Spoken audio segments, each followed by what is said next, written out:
একটা মহল চেষ্টা করছে দেশে অস্থিতিশীলতা সৃষ্টি করবার জন্য। আপনাদের কাছে আমাদের আবেদন যে অস্থিতিশীলতা সৃষ্টি না করতে পারে তার জন্য আপনাদেরকে সতর্ক থাকা, সজাগ থাকা। আমি পরম্পরাময় আল্লাহ তাআলার কাছে শুকরিয়া আদায় করতে চাই যে আমরা নির্বাচনের পূর্বে আমাদের প্রধানমন্ত্রী জনাব তারেক রহমান ঠাকুরগাঁও বড় মাঠে যে সমস্ত প্রতিশ্রুতিগুলো দিয়েছিলেন তার সবটাই আমরা একে একে পূরণ করবার চেষ্টা করছি। আপনি জানেন কিছুক্ষণ পরেই আমি এই বিকাল 3:30টায় পল্লী উপজেলা উদ্বোধন করতে যাব। এটা ছিল আমাদের আরেকটি প্রতিশ্রুতি পালন। আমাদের প্রধানমন্ত্রী সেটাও পূরণ করেছেন। আমরা জানেন আমাদের ঠাকুরগাঁয়ে যে পাবলিক বিশ্ববিদ্যালয়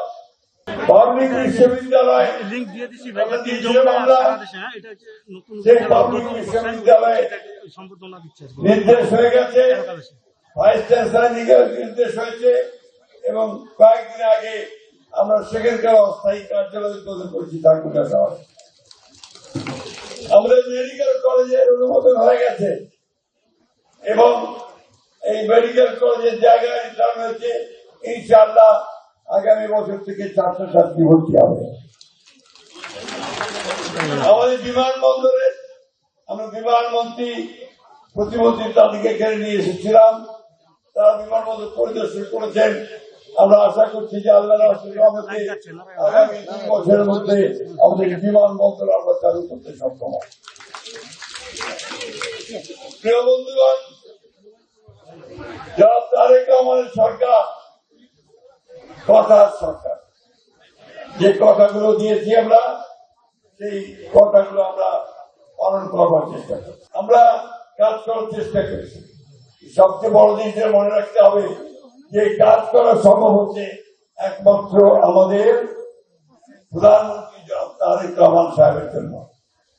তিনি অত্যন্ত দ্রুত দেশের সমস্ত কাজগুলোকে সমাধান করার চেষ্টা করছেন, সমস্যাগুলোকে দূর করবার চেষ্টা করছেন। অনেক সমস্যার মধ্য দিয়ে আমরা দায়িত্ব দিয়েছিলাম। আপনাদের প্রতি আমরা আমাদের কৃতজ্ঞতা জানাই। বিগত নির্বাচনে আপনারা আমাদেরকে ধানের শীষে প্রচুর ভোট দিয়ে জয়যুক্ত করেছেন, তাই না? আমি এখানে হিন্দু, মুসলমান, বৌদ্ধ, খ্রিস্টান সব ধরনের মানুষ, সব শ্রেণীর মানুষকে আন্তরিকভাবে ধন্যবাদ এবং কৃতজ্ঞতা জানাতে চাই। তাদের সমর্থনে অমতে আমি কাজ করার সুযোগ পেয়েছি। বন্ধুগণ, আরেকটা ভালো খবর আজকে আছে, আপনারা সবাই রেখেছেন। জনাব তারেক রহমান সাহেবের নেতৃত্বে আজকে গতকাল যে নির্বাচন ছিল, জাতিসংঘের প্রেসিডেন্ট নির্বাচিত হবার বাংলাদেশ সাইপ্রাসকে পরাজিত করে নির্বাচিত হয়েছে। এটা একটা বিরল সম্মান। বাংলাদেশের মতো একটা ছোট দেশ আজকে জাতিসংঘের সভাপতিত্ব করবে আগামী 1 বছরের জন্য। প্রিয় বন্ধুগণ, আমরা চেষ্টা করছি আমাদের সমস্ত কাজগুলোকে সমাধান করবার জন্য। তাড়াতাড়ি সমাধান হবে না। আমি আমার সামনে দেখতে পাচ্ছি বোর্ড দুইয়া ডিগ্রি কলেজ জাতীয়করণ করার জন্য আমরা আমাদের একটা বড় ধীরে ধীরে ধৈর্য ধরতে হবে। আমরা প্রত্যেকটা কাজ করাবার চেষ্টা করবো। আমরা ইতিমধ্যে ঠাকুরগাঁও সদর থানায় একসাথে ছিল লুইয়া ভুলি সহ আমরা প্রায় 72 কোটি টাকা বিভিন্ন শিক্ষা প্রতিষ্ঠান, ধর্মীয় প্রতিষ্ঠান, মানুষ তাদেরকে আমরা বিভিন্ন ভাবে সহযোগিতা করতে সক্ষম হয়েছি। 72 কোটি টাকা। যে বন্ধুগণ, আরো সমস্যা আরো আসবে। আমরা সবসময় আমরা যখনই আমরা পাবো আমরা আপনাদের সে মাঝে এই সহযোগিতা করতে থাকবো।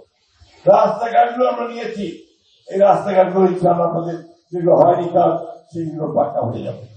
শিক্ষা প্রতিষ্ঠান যেগুলো পাকা হয়নি সেগুলো পাকা হবে। সবচেয়ে বড় জিনিস হচ্ছে আপনাদেরকে কিন্তু নিজেদেরকে তৈরি করতে হবে। আজকে খুব দুঃখ হয় যখন আমি দেখি শুনি যে আমাদের তরুণরা যুবকেরা তারা মাদকাসক্ত হয়ে পড়েছে। এটা একটা জাতিকে ধ্বংস করে দেয়, এর থেকে আমাদেরকে মুক্ত হতে হবে। আমি আবেদন জানাবো, অনুরোধ জানাবো আমাদের তরুণদেরকে তারা যেন এগুলো থেকে মুক্ত থাকে এবং একটা সামাজিক আন্দোলন গড়ে তোলে এই মাদক থেকে দূরে থাকার জন্য। এটা খুব জরুরি দরকার। আমরা যারা তারেক রহমানের নেতৃত্বে আমরা ইনশাআল্লাহ আপনারা সেই সমর্থন অব্যাহত রাখবেন এবং সকলকে যুদ্ধ করবেন নিজের এলাকাকে, আপনাদের উপজেলাকে গড়ে তোলার জন্য। একটা মহল চেষ্টা করছে দেশে অস্থিতিশীলতা সৃষ্টি করবার জন্য। আপনাদের কাছে আমাদের আবেদন, যে অস্থিতিশীলতা সৃষ্টি না করতে পারে তার জন্য আপনাদেরকে সতর্ক থাকা, সজাগ থাকা। কারণ এই সময়ে যখন আমরা নতুন করে দেশ গঠন করাটা শুরু করেছি তাকে আমার নেতৃত্বে, তখন যেন আমরা আবার বিতন্ত্র হয়ে যাই। নারী সমাজের প্রতি আমার আবেদন আছে, নারী সমাজ অনেক সংগঠিত, তাদেরকে আরো সংগঠিত হতে হবে এবং তাদেরও সংগঠিত ক্ষমতা নিশ্চিত